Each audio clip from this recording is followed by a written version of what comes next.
जी हां दोस्तों, भारत और इंग्लैंड के बीच एंडरसन तेंदुलकर ट्रॉफी का आखिरी एवं पांचवा टेस्ट मुकाबला 31 जुलाई से ओवल के मैदान पर खेला जाएगा। फिलहाल इंग्लैंड की टीम 5 मैचों की टेस्ट सीरीज में 2-1 की बढ़त बना चुकी है, तो वही आखिरी टेस्ट मुकाबला टीम इंडिया के लिए डू एंड डाई करो या मरो जैसा होने वाला है।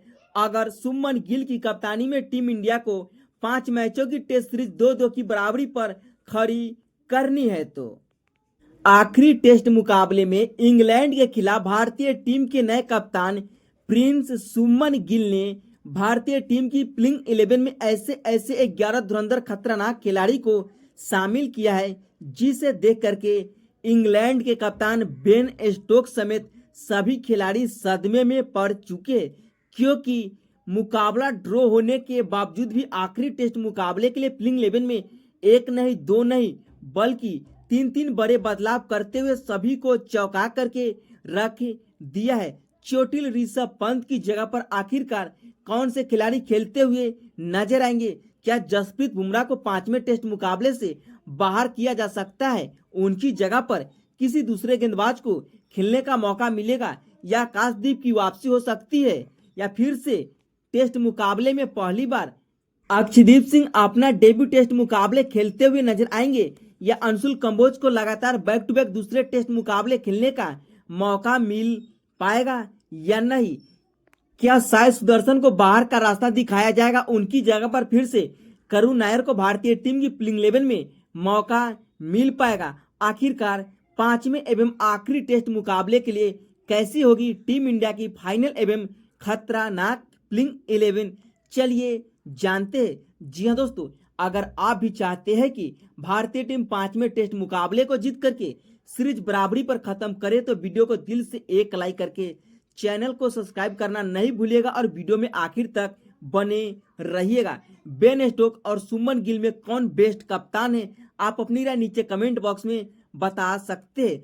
सीरीज के पहले टेस्ट मुकाबले को इंग्लैंड ने अपने नाम किया, तो सीरीज के दूसरे टेस्ट मुकाबले को टीम इंडिया ने अपने नाम किया। वही सीरीज के तीसरे टेस्ट मुकाबले को इंग्लैंड की टीम ने अपने नाम किया, लेकिन सीरीज का चौथा टेस्ट मुकाबला ड्रॉ रहा, जहां पर भारतीय टीम की ओर से कप्तान की कप्तानी पारी वाशिंगटन सुंदर और सर रविंद्र जडेजा की शतकीय पारी देखने को मिला।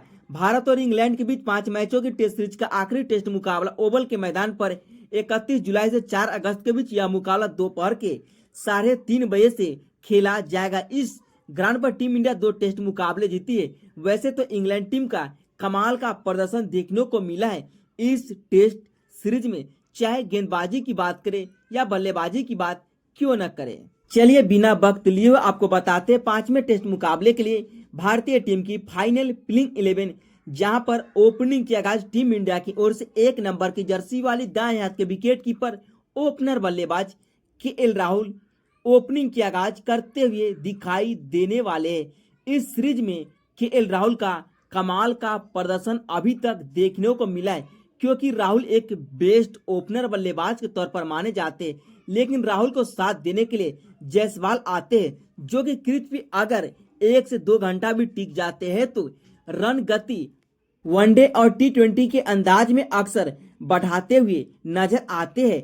तो ऐसे में इन दोनों ओपनर पर 140 करोड़ हिंदुस्तानियों की निगाहें टिकी होगी कि आखिरकार ओवल के मैदान पर 5वें टेस्ट मुकाबले के दोनों पारी में किस प्रकार से बल्लेबाजी करते हैं और किस अंदाज में अपने बल्ले के दम पर यादगार पारी खेलते हुए टीम इंडिया को मुकाबला जिता पाते। पिछले टेस्ट मुकाबले में राहुल के बल्ले से 90 रनों की पारी देखने को मिला था, लेकिन अपने शतक से चूक गए थे। लेकिन हम सभी उम्मीद करते हैं कि जायसवाल और राहुल की ओपनिंग जोड़ी पहले विकेट के लिए दोनों पारी में कम से कम शतकीय साझेदारी करते हुए दिखाई दे सकते हैं। आपके हिसाब से यह दोनों ओपनिंग जोड़ी कितने रनों की साझेदारी कर सकता है? नीचे कमेंट बॉक्स में बताना नहीं भूलिएगा।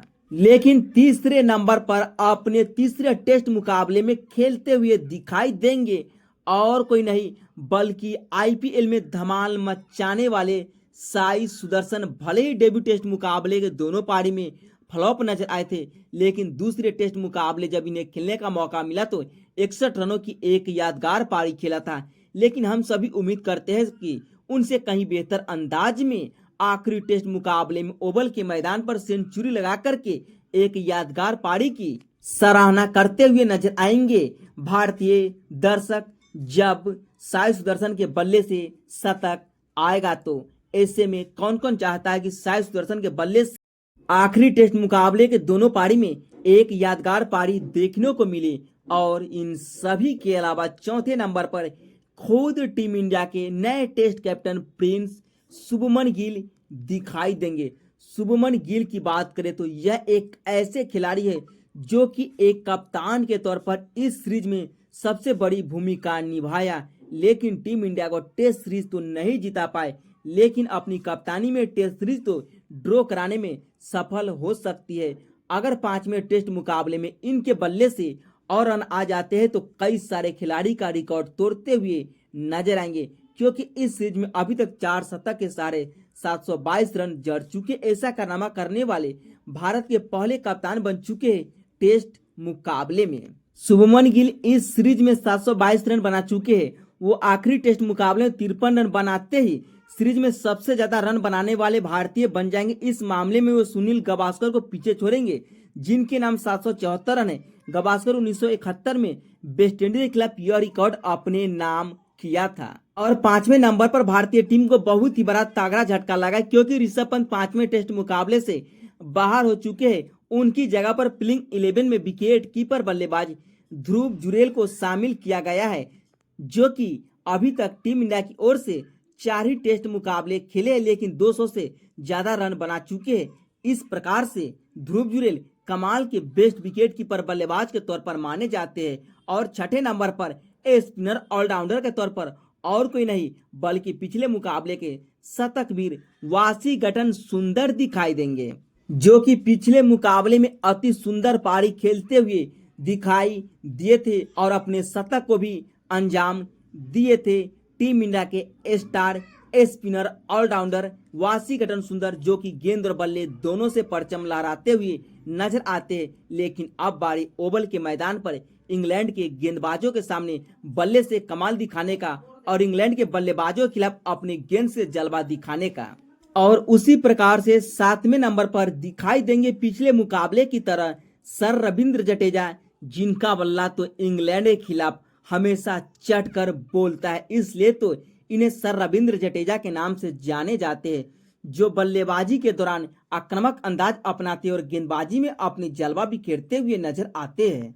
पिछले मुकाबले के शतकवीर सर रविंद्र जडेजा की जितना तारीफ की जाएगी उतना ही कम पड़ने वाला है, क्योंकि अनोखे अंदाज में पारी को अंजाम दिया। एक ऐसे मुश्किल वक्त में शतकीय पारी खेला जहां पर 0 रन के निजी स्कोर पर इनका कैच छूटा था और अपने शतक को अंजाम देते हुए दिखाई दिए थे। और तीसरे ऑलराउंडर के तौर पर और कोई नहीं बल्कि शार्दुल ठाकुर दिखाई देंगे, क्योंकि नीतीश कुमार रेड्डी अभी पूरी तरह से फिट नहीं हो पाए। तो ऐसे में शार्दुल ठाकुर को इस सीरीज में तीसरी बार खेलने का मौका मिलेगा, लेकिन 2 टेस्ट मुकाबले में इन्होंने अपने बल्ले और गेंद के दम पर टीम इंडिया को काफी निराश किया था।